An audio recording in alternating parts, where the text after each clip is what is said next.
Buen día jóvenes, bienvenidos al curso de análisis e interpretación de los estados financieros. Bienvenidos. Esta semana jóvenes vamos a ver los métodos de evaluación financiera. Ya, como bien recuerdo, nosotros ya hemos elaborado nuestros estados financieros, ¿correcto? Entonces, hemos elaborado el estado de situación financiera, el estado de resultados, el estado de flujo de efectivo y el estado de cambio patrimonio neto. Entonces, ahora lo que vamos a hacer, jóvenes, es hacer la evaluación, ¿ya? Entonces, para ello, existen varios métodos y técnicas para la interpretación y análisis de estados financieros, que pueden ser tanto cualitativas como cuantitativas. A continuación se exponen las principales. Entonces, tenemos por ahí, por ejemplo, de manera individual, tomando en cuenta no un solo periodo o un solo ejercicio, es decir, solamente tomamos el periodo 2019 o el periodo 2018, ¿no? Determinado la proporción que tiene cada una de las cuentas en sí, tomando en cuenta una de ellas, ¿no? Como base, por ejemplo. Entonces, ¿cómo se llama este análisis? El análisis vertical, ¿no? Entonces, es decir, cuando solo tomamos un periodo. ¿Right? El segundo tenemos cuando se compara el desempeño de la empresa en dos o más periodos, tomando como base cada cuenta en un periodo específico, ¿no? Inicial, ¿no? Y cotejando con la evolución, es decir, tomamos, ¿no? Por ejemplo, si nos queremos, hacemos ¿no? El, tenemos la situación financiera 2019, entonces tenemos que comparar, ¿no? Con el año 2018, ¿no? Entonces, si tomamos 2020, 2019, entonces, en este método es conocido como el método, ¿no? de análisis horizontal. Ya, entonces, cuando comparamos el desempeño de dos o más periodos. Por último, tenemos, ¿no? Como los instrumentos más comunes para medir el desempeño de una empresa son las razones financieras, ¿no? Que constituyen un método para conocer hechos relevantes acerca de las operaciones y la situación financiera de la empresa, es decir, para saber, ¿no? Si puede responder ante obligaciones, si tiene un buen capital, si tiene liquidez, si tiene un buen ¿no? inventario. Entonces, todo ello vamos a medir, ¿no? Con las razones financieras. Entonces, empecemos, jóvenes. Primero tenemos el análisis horizontal. Según Warren, 2005 define y explica el análisis horizontal como es el análisis del porcentaje en los incrementos y decrementos de las partidas relacionadas en los estados financieros comparativos. El monto de cada partida en el estado más reciente se compara con la partida correspondiente en uno o más estados anteriores. Entonces, como les decía, ¿no? Recuerdan, por ejemplo, si vamos a hacer el estado financiero 2019, entonces tomaremos también el 2018, ¿no? 2018, 2017, ¿no? De acuerdo como, ¿no? a cuántos años o cuántos periodos queremos hacer la evolución, ¿no? O el decremento, como dice en esta parte. Entonces, se anota la cantidad en que aumentó o disminuyó la partida junto con el porcentaje o incremento, ¿cierto? Entonces, pues ahora pasamos al caso práctico. El ejemplo de una empresa de constructores. Entonces, aquí jóvenes, como bien saben, tenemos dos periodos. Recuerden que para hacer el análisis horizontal tenemos que contar, ¿no? un periodo base y el periodo, ¿no? que estamos analizando. Entonces, en este caso, jóvenes, vamos a analizar el periodo 2019, pero vamos a hacer la comparativa con el año 2018. Entonces, para ello, lo que vamos a hacer, jóvenes, es, ¿no? determinar, por ejemplo, entonces, ¿qué es lo que vamos? Sacamos nuestra calculadora, ¿no? Entonces, dividimos, ya jóvenes, hacemos la operación por esta parte. Entonces, supongamos que en primera instancia tenemos la cuenta bancos, ¿ya? Entonces, iniciamos con 231.850. Entonces, para sacar la variación, ya sea el aumento o la disminución, ¿qué es lo que vamos a hacer? ¿No? Lo vamos a dividir en 185.430. Entonces, sacamos el resultado, le restamos, ¿no? la fórmula que es menos 1 y lo multiplicamos por 100. Entonces, ¿cuánto tenemos la variación? Que es 25.03%. Ya, joven, entonces, de igual forma vamos a determinar también todo. Entonces, supongamos por aquí, el último, que tenemos pasivos circulantes, ¿no? Entonces, de igual forma, tenemos 436.815 entre 370. 790.000, ¿no? Claro, entonces primero 2019, tomamos ¿no? el periodo que estamos analizando y no el periodo con el que vamos a comparar. Ya, entonces, De igual forma, le restamos menos 1, que es la fórmula, y la multiplicamos por 100, ¿no? Tenemos que 17.80 la variación, joven. Entonces, de esa forma determinamos, ¿no? La variación, ya sea el aumento o la disminución. Entonces, bueno, pues, por ejemplo, acá analizando ya vemos, ¿no? Que su cuenta bancos efectivamente no ha habido un incremento. Entonces, ¿qué quiere decir? Por ahí que quizás ha tenido una gran recaudación, ¿no? ¿no? Al momento de realizar sus ventas. Entonces, o también, ¿no? Ha tenido clientes que le han hecho, ¿no? Depósitos, es decir, su medio de pago a más ha sido el depósito, ¿no? Entonces, más que el efectivo. Entonces, en la cuenta inventarios, jóvenes, tenemos que su rotación de inventarios, ¿no? Entonces, perdón, su inventario ha aumentado a un 13.61. Entonces, ¿cómo podemos interpretar nosotros esto? Entonces, podemos decir que, ¿no? La rotación ha sido bastante, ¿no? Lento, es decir, no ha ido disminuyendo, no, perdón, ha ido poco a poco, se ha movido, ¿no? Lo que es inventarios. Ahora tenemos la cuenta clientes. En este caso ha disminuido, jóvenes, ¿no? Ha disminuido en un 13.09. Entonces, ¿cómo podemos interpretar esta parte? Entonces, podemos interpretar, por ejemplo, que no se está vendiendo al crédito, puede ser uno, o el otro también que no ha habido una mayor efectividad en lo que es ¿no? la sección cobros, es decir, la parte de cobranza ha estado bastante, ¿no?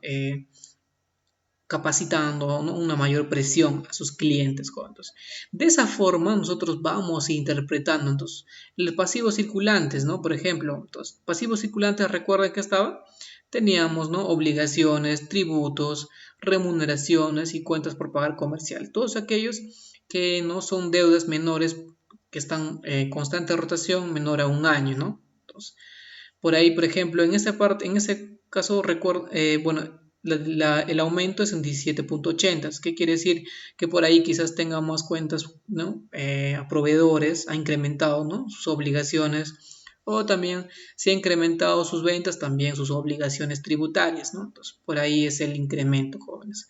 Entonces, aquí una pequeña explicación. Debido a que se toma como base el año 2018, se puede observar que en general la empresa obtuvo un incremento en sus principales cuentas, es decir, sus activos en el 2019 en comparación con el 2018 presentan un aumento de 14.97.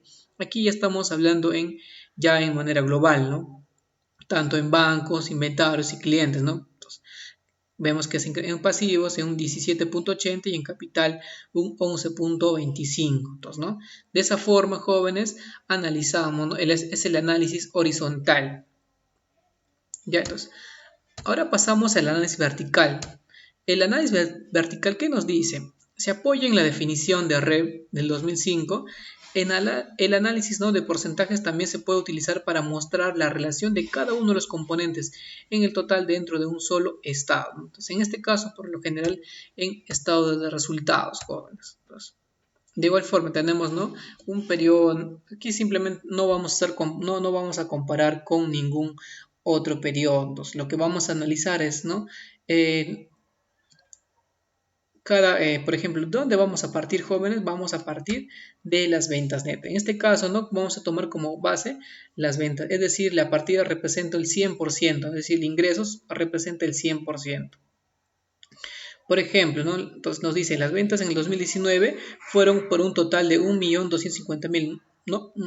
Que representa el 100%. Los costos de ventas fueron ¿no? de 774.300, lo que representa un 61.42. Entonces, ¿cómo lo determinamos? Sacamos nuestra calculadora, jóvenes, ¿no? Al igual que hace un momento. Entonces, nuestra base, ¿cuál es? ¿No? Las ventas netas, que representan 1.260.650. Entonces, por ejemplo, queremos saber, ¿no? el porcentaje de gastos de administración. ¿Qué hacemos? Entonces, partimos 101.215 entre 1.260.650, ¿no? Y lo multiplicamos por 100. Tenemos que es un 8.02, ¿no? por ciento. Entonces, de esa forma, es lo que vamos a determinar, ¿no? El porcentaje de, por ejemplo, el costo de ventas también, por ejemplo, vamos a ver. Entonces, tenemos que el costo de ventas es 774.300, ¿no? Lo dividimos entre el total, ¿no?, de los ingresos y lo multiplicamos por 100, el resultado que nos da. Tenemos que es un 61.42. De esa forma es que realizamos el análisis vertical. Ya, entonces también nos dice que se observa que los gastos de operación, tanto administrativos y ventas, fueron, ¿no?, equivale a 282.515. Es decir, el 22.41%, ¿no?, de las ventas netas, mostrándose a un nivel general de utilidad neta, ¿no? El ejercicio representó un 11.41%, ¿no?, del nivel de ventas de la empresa. Entonces, esto es la interpretación. La utilidad neta del ejercicio representó un 11.44% del nivel de ventas de la empresa. ¿Qué quiere decir, no? Si nosotros hemos tenido 1.260.650, entonces, pero la utilidad solo ha sido 144.294.50, lo cual representa solo el 11.44%, ¿no?, del total de los ingresos, jóvenes.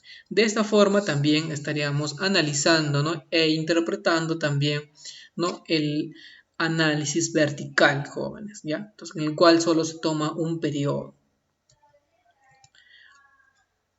Ahora pasaremos a ver las razones financieras. Bueno, las razones financieras que permiten medir el desarrollo de la empresa a través del tiempo y el desempeño de otras empresas en la misma industria, ¿no? La vital importancia de este método radica que permite conocer, ¿no?, la interdependencia que existe entre las diferentes partidas de los estados financieros. ¿Qué nos querrá decir con este término? Se refiere, jóvenes, a que individualmente, ¿no?, es decir, por ejemplo, las cuenta inventarios, no sé, la cuenta 20, cómo se determina, ¿no?, cuál es el movimiento. La cuenta número 10, efectivo equivalente efectivo. La cuenta 40, obligaciones tributarias. Entonces, todo ello, ¿no? Uno de los principales intereses de una empresa es conocer su capacidad de cumplir con sus obligaciones y obtener, ¿no?, ingresos. Entonces, por ejemplo, ¿no?, ¿cuál es el principal, ¿no? La razón es obtener ingresos y también responder ¿no?, cubrir sus obligaciones. Por ejemplo, tenemos razones financieras de solvencia. Entonces, ¿ello en qué estará tanto? Están primero razones de apalancamiento. Vamos a ver, por ejemplo, por ahí la deuda a capital contable, ¿no? Entonces, ¿cómo vamos a determinar esta, ¿no?, deuda a capital contable? Entonces, pasivo entre capital contable, ¿ya? Entonces, deuda de activos totales, endeudamiento, pasivo total entre activo total, de capital contable y activo total. Razones de cobertura, ¿no? Cobertura de interés, utilidad antes de impuestos, ¿no?, sobre resultado integral de financiamiento. Cobertura de cargos fijos, utilidad antes de intereses e impuestos, ¿no?, sobre cargos fijos, jóvenes. Por ejemplo, cobertura de deuda, flujo operativo entre pasivo total. Esto ya, jóvenes, lo vamos a ver, ¿no?, más a analizar ya con los casos prácticos que vamos a desarrollar la siguiente semana, jóvenes, ¿ya? Entonces, como el tema de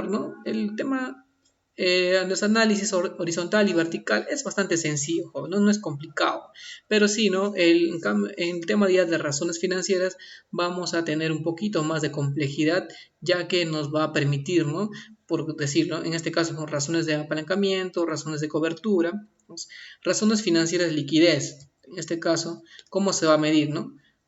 Razón circulante, activo circulante entre pasivo circulante. Razón, ¿no?, de prueba ácida, activo circulante, ¿no?, menos inventarios sobre pasivo, ¿no?, a corto plazo. Entonces, margen de seguridad, capital de trabajo neto entre pasivo circulante. ¿Ya? Estas son las fórmulas, jóvenes, en las cuales nosotros vamos a ir, ¿no?, con nuestro estado de situación financiera, vamos a ir determinando, ¿ya?